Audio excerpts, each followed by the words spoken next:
Olá, criaturinhas! Bem-vindos ao canal Vinas, tudo bom com vocês? Eu sou a Rá, muito obrigada por assistir meu vídeo e, antes de mais nada, não esqueçam de se inscrever aqui no canal, tá certo? Pra ficar por dentro dos bastidores do canal e do que vem por aí.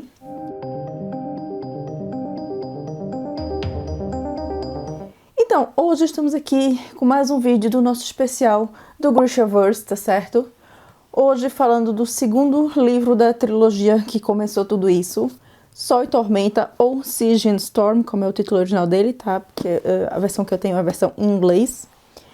E esse livro foi originalmente publicado nos Estados Unidos lá nos idos de 2013.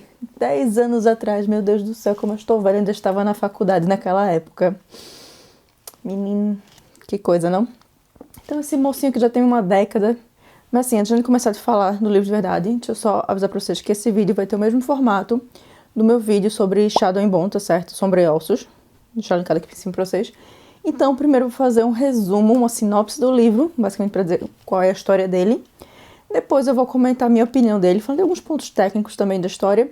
E por último eu vou falar os pontos assim que eu gosto, que eu não gosto, que contém spoilers do livro, tá certo? Então, a terceira parte desse vídeo contém spoilers, caso você não tenha lido ainda Sol e Tormenta e não queira pegar nenhum spoiler, ou você não pretende ler os livros, mas também não quer pegar spoiler do que pode vir aí na segunda temporada.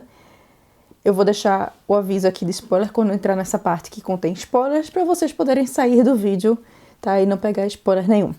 E é claro também que esse vídeo, mesmo a parte sem spoilers dele, contém spoilers de Sombra e Ossos, porque a gente não pode falar do segundo livro sem falar do que aconteceu no final do primeiro. Então, se você não leu Sombra e Ossos, você vai pegar spoiler do final dele. Ou se você não viu a primeira temporada de Shadow and Bone também, você vai pegar spoiler. Estão avisados, tá certo?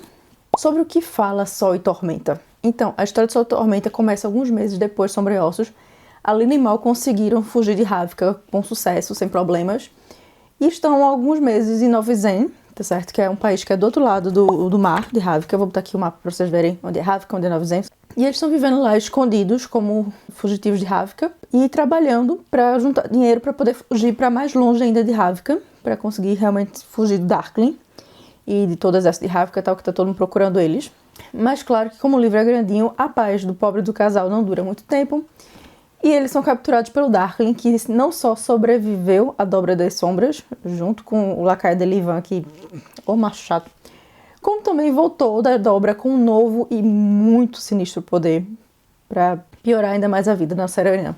Depois de capturados pelo Darkling, Mal e Alina, em vez de serem levados de volta para Ravka, acabam parando num barco junto com ele e os Grishas dele, Ivan, Genya e outros mais, e são arrastados numa busca louca do Darkling pelo segundo amplificador de Morozova, a Serpente Marinha, que inclusive é a capa do nosso livro, que ele quer pegar para aumentar os poderes de Alina ainda mais, porque só o cervo não era o bastante, aparentemente.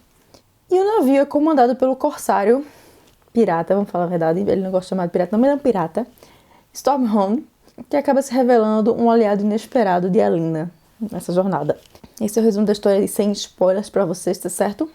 Mas o que é que eu achei de Sol e Tormenta? Eu todo gosto de Sol e Tormenta do que o livro traz, mas ele não é nem de longe o meu livro favorito da trilogia, ou o melhor livro da trilogia, ou da série Grisha, não, de jeito maneira. A melhor coisa sobre ele são as novas personagens que são introduzidas no livro, em especial os gêmeos Tolia e Tamar, que são, assim, os personagens novos favoritos da história, e que eu estou louca pra ver no seriado, porque eu amei os atores que escolheram pra fazer eles, e assim, eu quero muito ver as interações deles, porque eu amo esses dois, tá certo? Eu amo eles demais. Porém, esse livro sofre bastante da síndrome do livro do meio.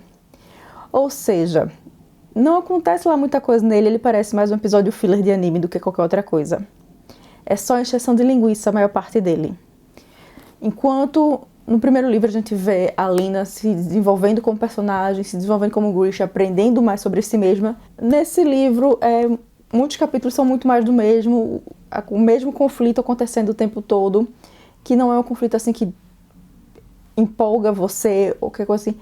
É uma coisa muito mais pessoal, tipo, que podia ser resolvido facilmente, mas fica se forçando a barra, sabe? A gente realmente só tem coisas importantes para o mundo, para o universo Grisha acontecendo de verdade nos primeiros e nos últimos capítulos do livro. O meio é só encheção de linguiça.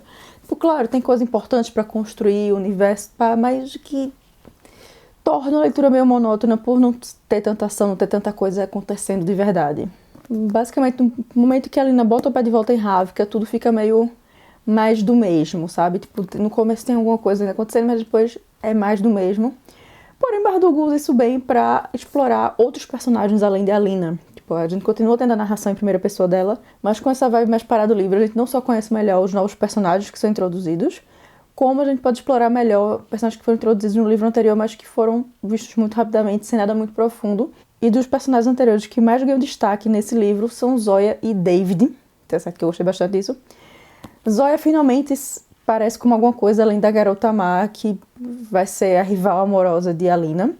A gente começa a ver quem ela é de verdade. E apesar dela ser uma pessoa que assim, tem um ego do tamanho de Ravka e que se acha demais e assim, me dá agonia, tá certo? Eu não vou muito com a cara de Zoya.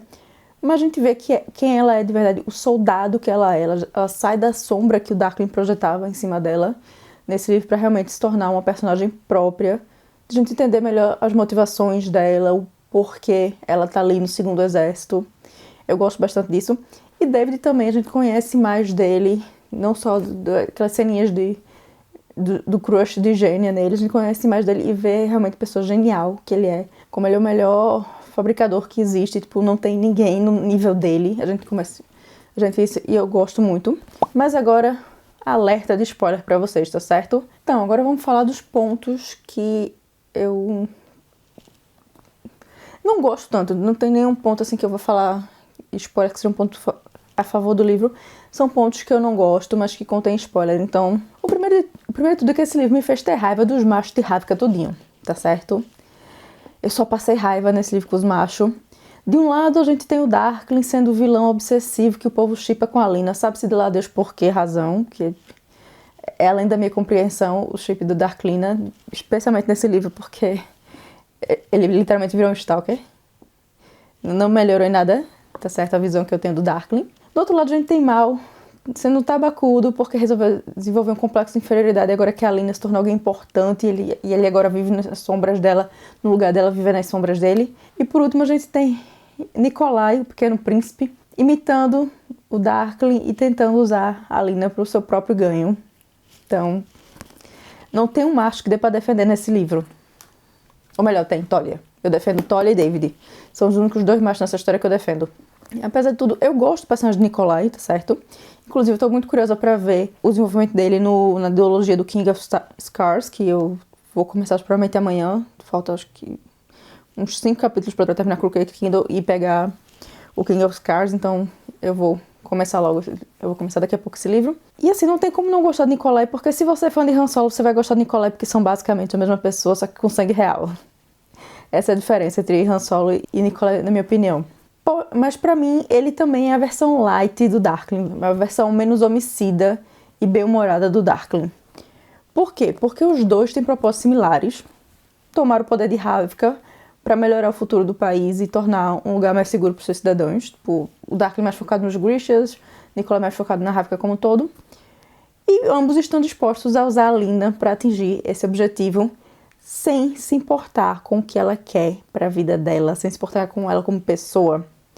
A diferença é que o Darkling escolheu usar o caminho da manipulação e das ameaças para alcançar isso, enquanto o menino Nikolai usa aquele seu charme Han Solo de ser, usa bom humor e também faz uma pequena manipulaçãozinha usando o dever que a Alina sente para com o povo de Ravka, depois dela ter sido forçada a ajudar o Darkling a expandir a dobra. Mas no fundo os dois querem a mesma coisa, usar a Alina para o próprio ganho, e nenhum dos dois realmente se importa de verdade com ela e vê ela como uma pessoa de verdade com agência e quer o bem dela.